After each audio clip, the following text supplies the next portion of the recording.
محرم کی تاریخ۔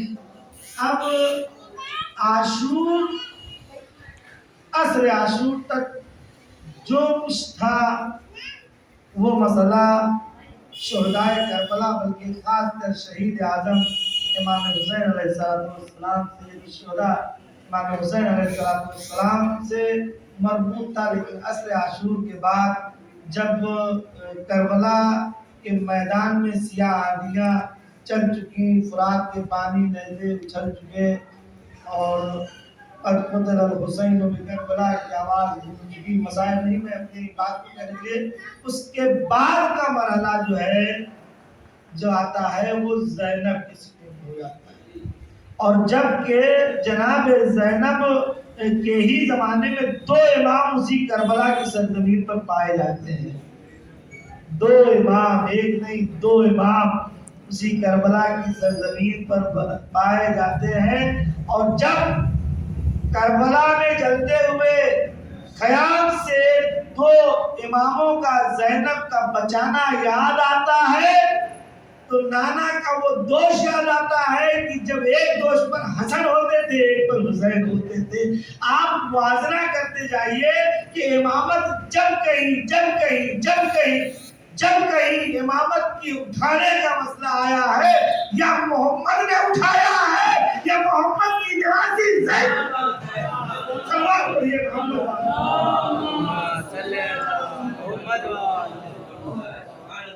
جہاں کہیں بھی مسئلہ دیکھیے امامت کا، جب بھی مسئلہ آیا ہے یا محمد نے بلند کیا ہے یا پھر محمد کی نواسی زینب نے بلند کیا ہے۔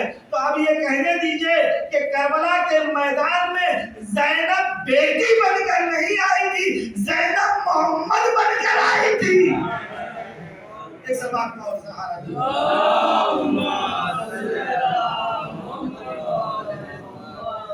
یہ جناب زینب کی منزلت ہے۔ دیکھیے تاریخ اسلام میں دو خطبے ایسے ہیں کہ جس کو اگر نکال دیا جائے تو نہ دین مکمل ہوگا، نہ اسلام مکمل ہوگا، نہ نعمت مکمل ہوگی، کچھ بھی مکمل نہیں ہوگا اگر دو خطبوں کو نکال دیا جائے۔ دیکھیے جناب زینب کی مجھے تعریف اور ان کی فضیلت کو بتانا ہے، اس لیے کہ یوم زینب کے عنوان سے یہ 2 دن کی مجلسیں ہوتی ہیں۔ یہ 2 دن کی مجلسوں میں کیا کہ 2 خطبے ہوئے ہیں جو جہاں میں سارے جہان میں بھلانا چاہتے ہیں لوگ، لیکن بھلا نہیں پا رہے ہیں۔ اور وہ 2 خطبے کون سے ہیں؟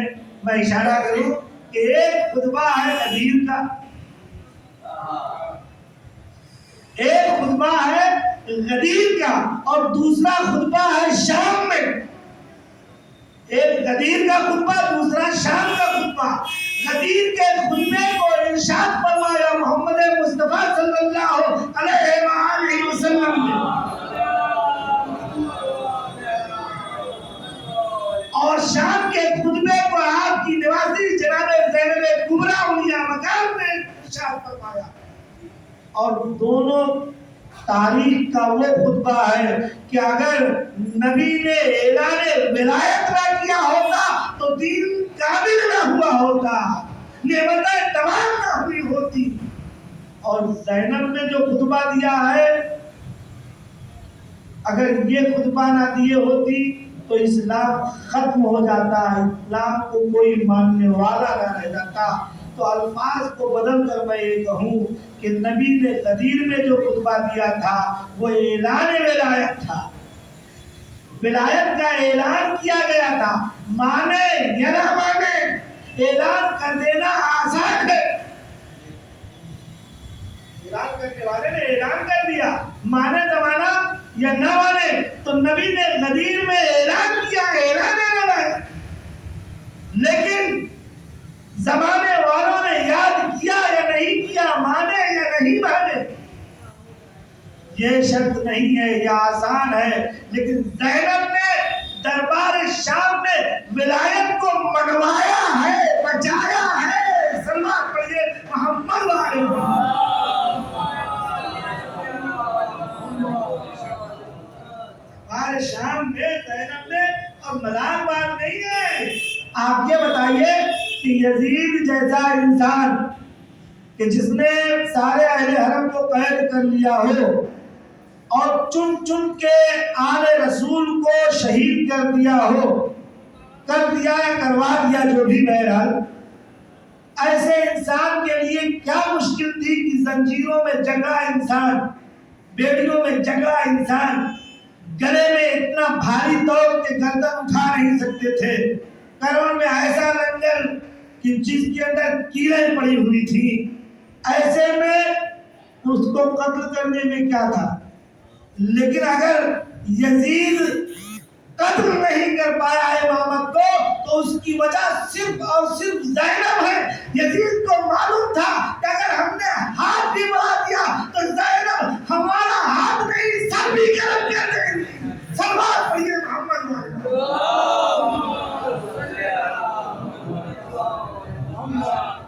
ورنہ کون سی مشکل تھی؟ کوئی مشکل نہیں تھی۔ تو زینب کی ذات وہ ذات ہے کہ جس نے امامت کو منوایا بھی، امامت کو بچایا بھی، امامت کو منوایا بھی، امامت کو بچایا بھی۔ اور دیکھیے ایک جملہ جو ذاکرین پڑھتے ہیں اکثر اور کہتے ہیں، مذاہب میں پڑھتے ہیں کہ مولا کو اس کی حالت میں زنجیروں میں بندھا ہوا اور اس کے بعد ہتھکڑیاں اور بیڑیاں ان کے ساتھ جو ہے وہ یزید بار بار اپنے پاس بلاتا تھا، راتوں میں بلا لیتا تھا دیکھنے کے لیے تاکہ مولا کو اذیت ہو۔ میں کہتا ہوں نہیں، اس لیے نہیں بلاتا تھا کہ مولا کو اذیت ہو۔ آپ چکروں میں کیا کہنا چاہتے ہیں؟ تھوڑا دیر کے لیے آپ لوگ چکر میں پڑ گئے۔ یہ کہنے کے لیے یزید بلا رہا تھا، بار بار راتوں میں کئی بار بلاتا تھا کہ سید سجاد کو بلائیں۔ وہ اس لیے نہیں بلا رہا تھا کہ مولا کو اذیت ہو، وہ اس لیے بلا رہا تھا کہ اسے یہ معلوم تھا کہ یہ صاحب اعجاز ہے، یہ زنجیریں ان کے لیے موم کی طرح پگھل جائے گی۔ وہ بار بار بلا کر یہ دیکھنا چاہتا تھا کہ سجاد زنجیروں میں ہے یا نہیں ہے، کہیں ایسا نہ ہو کہ زنجیریں ہٹ جائیں، میرا تختہ پلٹ جائے۔ سلوات پڑھیے۔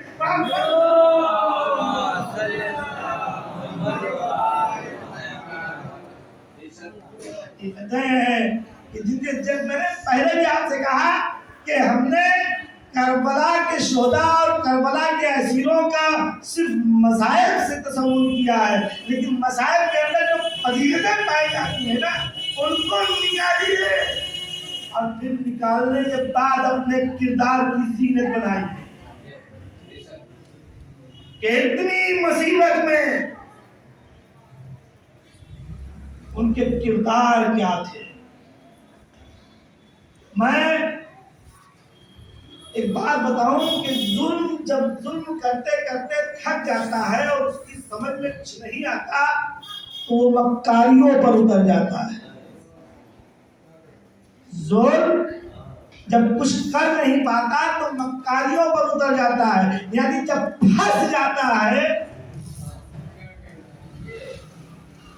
اور پھنسے کیوں نہیں؟ اس لیے کہ ظلم میں ہمیشہ مشکل کشا کی اولاد کو پھنسانے کی کوشش ہے، تو مشکل کشا کی اولاد کو جو پھنسانا چاہے گا وہ خود مشکل میں پھنس جائے گا۔ ایک مرتبہ کیا ہوا کہ ساتویں امام موسیٰ کاظم علیہ السلام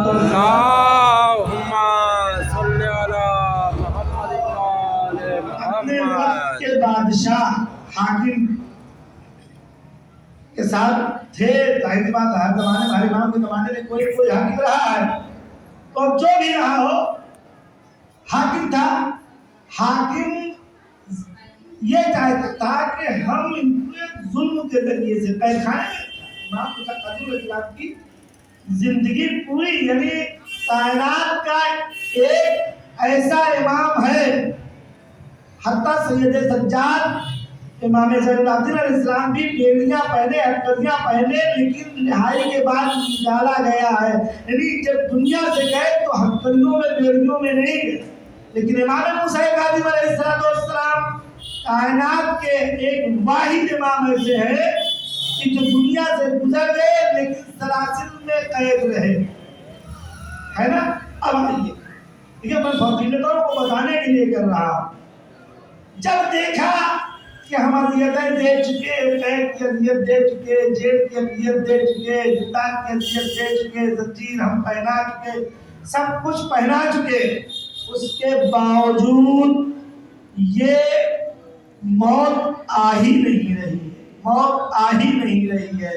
اسے یہ نہیں معلوم تھا کہ خود چھٹے امام نے یہ کہا تھا کہ امر رب کائنات کی ہر سخت سے سخت چیز پر بھاری ہے، اور امر رب ہم ہیں، امر رب ہم ہیں، اور یہ امر رب وہ ہے جو موت کو بھی مار دیتا ہے.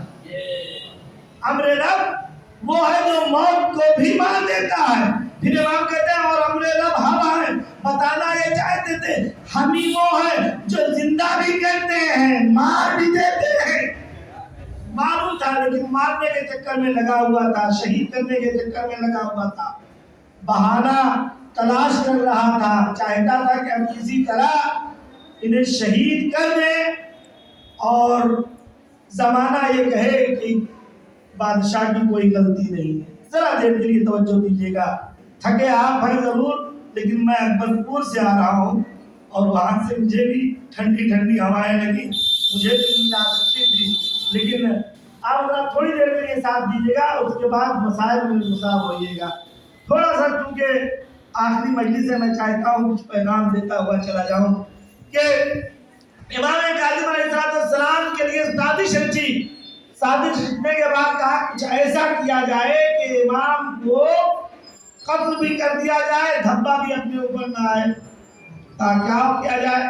تو اس کو رائے دینے والوں نے رائے یہ دی کہ طرح طرح کے شیروں کو جنگل سے پکڑ کر پنجرے میں بند کر دیا جائے، اور بند کرنے کے بعد انہیں کئی دنوں تک بھوکا رکھ دیا جائے، اور بھوکا رکھنے کے بعد ایک دن ان کو بلایا جائے اور بادشاہ سلامت کہیں گے کہ اے فرزند رسول، آپ رسول کی یاد سے ہیں، ہم یہ چاہتے ہیں کہ یہ سارے، ہم نے ان سے کہا تھا کہ ایک شیر پالنا چاہتے ہیں، یہ اتنے سارے شیر لے کر آ گئے ہیں، ہم ایک شیر پالنا چاہتے تھے، اب سمجھ میں نہیں آ رہا ہے کہ اس میں سے سب سے اچھا کون سا، اس میں سے سب سے اچھا کون سا ہے، اس میں سے اچھی نسل والا کون سا ہے.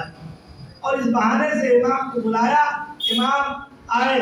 امام آنے کے بعد ایک مرتبہ تو پہلے امام جب گئے لینے کے، امام کو لینے کے لیے، تو امام نے کہا دروازہ کھولو تب تو آؤں، تو دروازہ کھولا گیا. پھر امام آئے تو یہاں پر اس نے یہ چاہا کہ امام کو کی توہین کرے، نعوذ باللہ. کہا آپ تو اعجاز کے مالک ہیں اور آپ ایک تالے کے محتاج ہو گئے کہ تالا کھولیں اور پھر باہر آئیں، آپ تو چاہتے تو تالا کھول دیتے. امام بھی سمجھ گئے، کہنے لگے تو کیا چاہتا ہے؟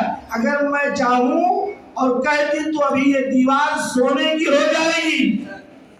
ادھر امام نے کہا، ادھر دیوار سونے کی ہو گئی. اب جب دیوار سونے کی ہو گئی تو لوگوں نے دیکھ لیا، جب دیکھ لیا تو امام نے کہا جیسی تھی ویسا ہی ہو جا. اب جیسی تھی ویسا ہی ہو گئی تو امام دیوار سے مخاطب ہوئے. دیوار سے پتھر، اللہ جانے ان کی عقلوں پہ کیسا پتھر تھا، پتھر کو سمجھتا ہوا دیکھ کر تب بھی نہ سمجھ پائے، یہ عقل پر پتھر نہیں تو کیا تھا. امام آئے، کہنے لگے سونے کی ہو، اگر میں چاہوں سونے کی ہو جائے گی. ہو گئی. لوگوں نے کہا ہاں یہ تو بات ہے، کیسے سونے کی ہو گئی، اب آپ پلٹ دیجئے. امام نے کہا جیسی تھی ویسے ہی ہو جا. اب جیسی تھی ویسے ہی ہو گئی. تو ایک مرتبہ امام نے کہا یہ تو بتا دے کہ تو بغیر میرے کہے آخر سونے کی ہوئی کیوں؟ کہنے لگی دیوار کہ یہ ان کی عقلیں سوئی ہوئی تھی، میں سو نہیں رہی تھی، میں تو جگ رہی تھی نا، میں جگ رہی تھی، سوئے یہ تھے. سونے سے نقصان ہوتا ہے. سوئے یہ تھے، سوئے یہ تھے، سوئے یہ تھے، میں نہیں سو رہی تھی، میں یہ دیکھ رہی تھی کہ کس کے ذہن میں کیا آ رہا ہے.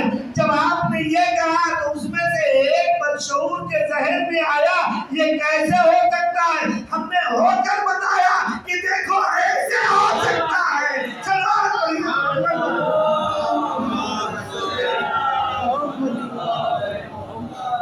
ایسے